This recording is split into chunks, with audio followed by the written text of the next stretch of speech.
What's up, everybody? Welcome back to the channel. We got another DeLorean video for you guys. It's actually been a couple weeks now since I have filmed anything for this car. Of course, that doesn't mean we haven't been working on it. Martin and Steve have both been working on this car like crazy, and we're actually about to start this car for the first time. We got a couple hours worth of work to do before we start her up. For anybody that's watching for the first time, I'll give you guys a quick overview on this project and let you guys see what it's all about. Let's get right to it.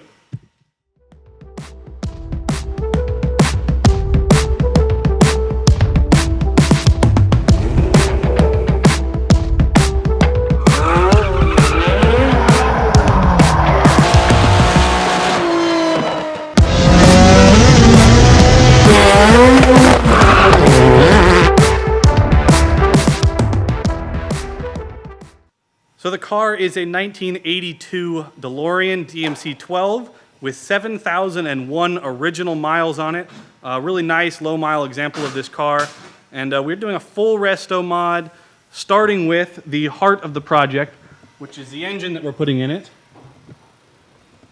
This is a 2018 Kia Stinger 3.3 liter V6 twin turbo.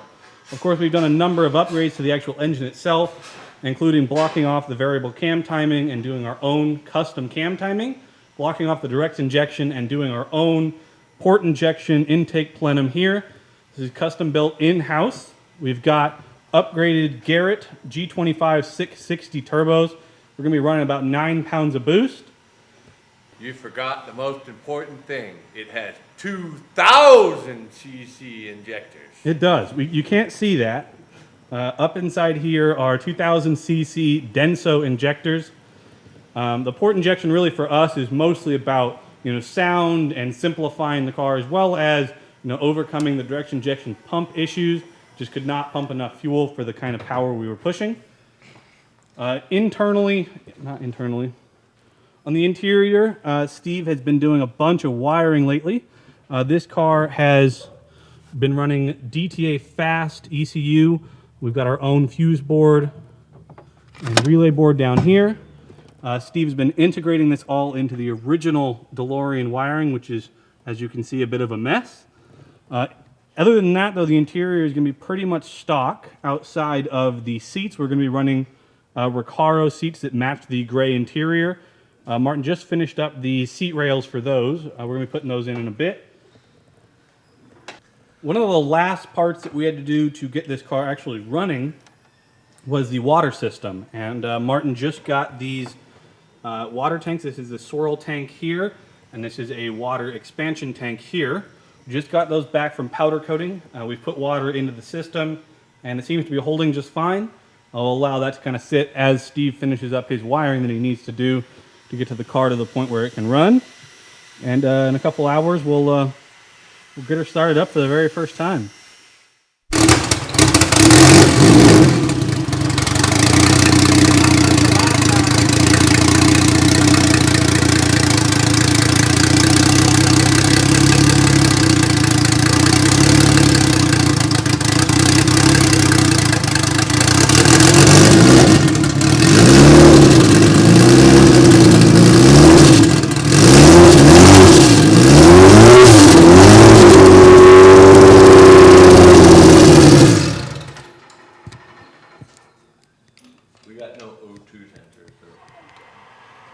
So that is first startup.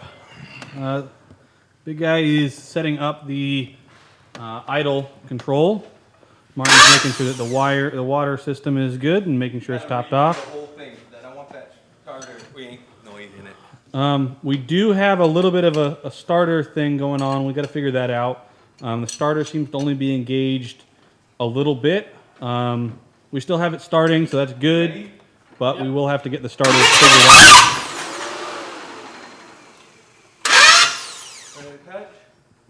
Just turn it like a tenth of the turn, not far, very far. Okay. Again. Hold on. I'm holding on. Okay. Try it.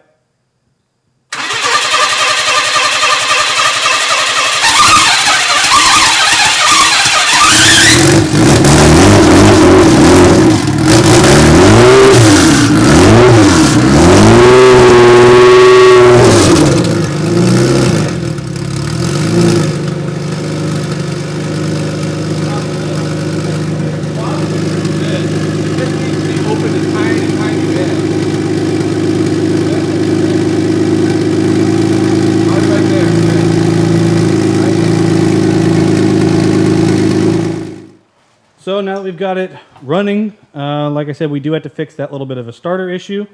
Right now, though, Martin is going to take the O2 sensors out of the actual exhaust system here, and we're going to be setting those up. Won't run very long without the actual O2 sensors reading, so Martin's going to get those dialed in with Steve, and then they can plug those in. The actual O2 controller is over here, and it's going to be housed like in this back pontoon. So yeah. Live and direct. Is for the right side. And the blue one is for the left side. The blue one is for over there, and the yellow one is for over here. So for those of you that have never hooked up O2 sensors before, essentially they have to be calibrated based on just the standard air outside the car. So we've got them out, and we're going to allow these to calibrate with the computer, and then we'll put them back in the car. When we run the car, then it'll be able to. Doing the blinky, blinky, blinky, and light up.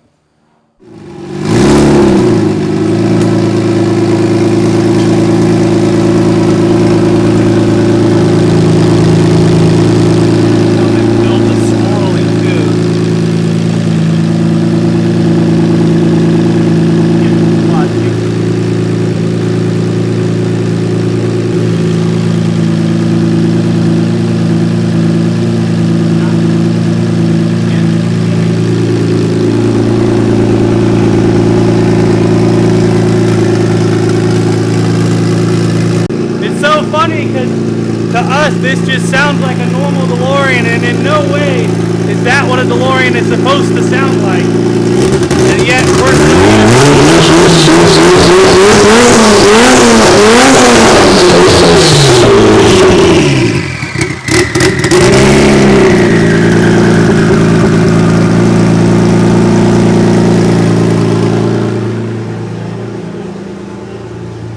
So we're currently just running on the base map from the last car.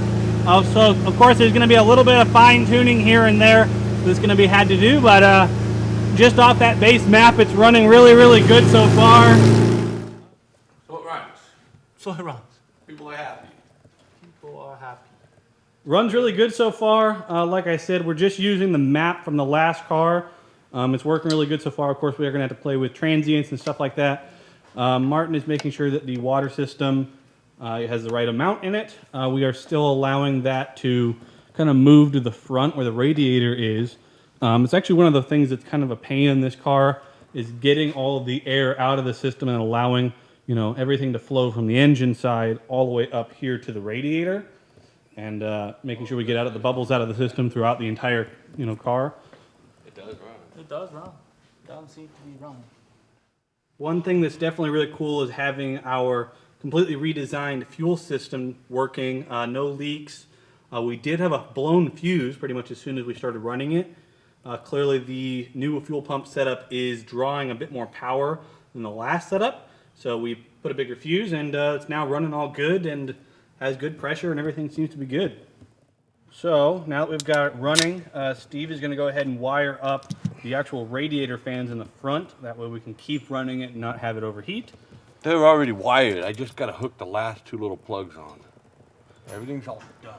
And then while he's doing that, Martin is putting on the actual drive shafts onto the car, the half shafts. It's a good time to do that. Make sure that they spin, the brakes don't touch, all that kind of stuff. We have to order bolts.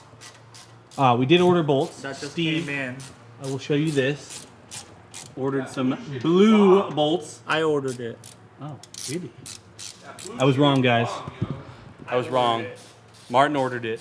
Steve did order some blue bolts for the intake plenum, so I guess Martin was like, hey, you know what, I'll match that, which is cool. So that's what we're using here. As Jesse would say, that blue shit is the bomb. That blue shit is the bomb, yo! Maybe blue, but it's the bomb. I hope you don't put that in the video. We'll see. So one of the cool things about this car that I actually always liked is that we actually made use of the original DeLorean half shafts. Somehow, despite the fact that the car had a grand total of like 8 horsepower, they decided to make really beefy half shafts for the car, so they hold up just fine having all the way up at 500 horsepower. And as you can hear, Steve has got the radiator fans as well as the intercooler fans both working at the flick of a switch. There's the radiator fans.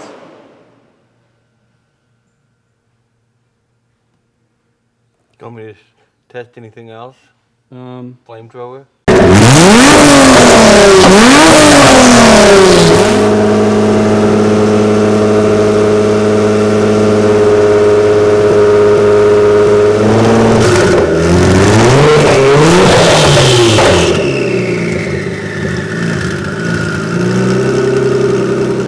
So it's running good. We do have a bit of air in the water system. This is one of the things that we actually had. I wouldn't call it an issue, it's just one of the characteristics of this car in setting it up, is that because the radiator is so far away from the rest of the water system, it actually is typically worked out last time to put the wheels on and lower the front and basically force the water to run down and kind of push the air out of the system. So we're going to go ahead and try that again on this car and see if we can get the air out of the system and get it running right. So we'll go ahead and take the lift arms off of the front and then lift up the back. Once we have the back lifted up, should allow the water to kind of run through the system and be forced to go into the radiator, and it'll make it easier to get the bubbles out.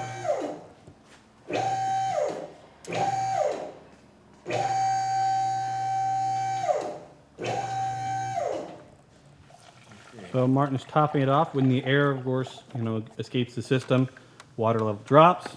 Throw some more in there. So the way we do it, essentially, is that we're going to run it with the funnel so that it allows the, when the water gets hot, it can expand up into the funnel and then, have air bubbles come out that way. From the radiator, it can get out.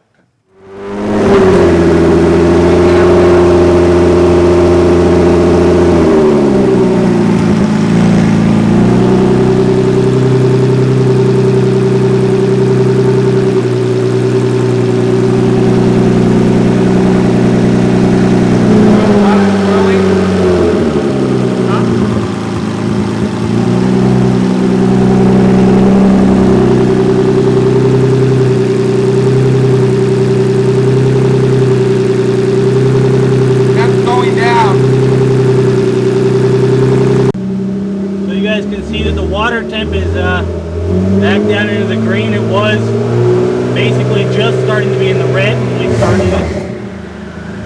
And just came on again. Keep that like that.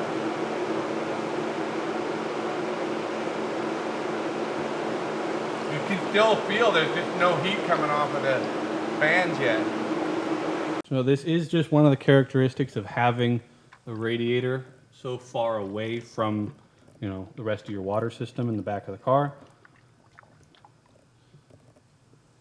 Also, the way it's mounted too. That's the thing. Yeah, but once the air's out of it, it's fine. Oh yeah. Once it's out, it's out. Once it's out, it's out.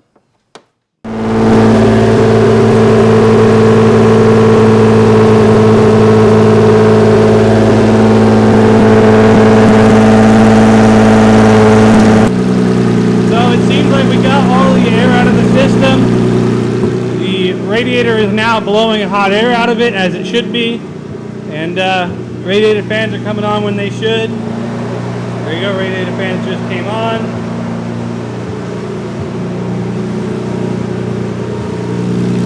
Seems to be running good.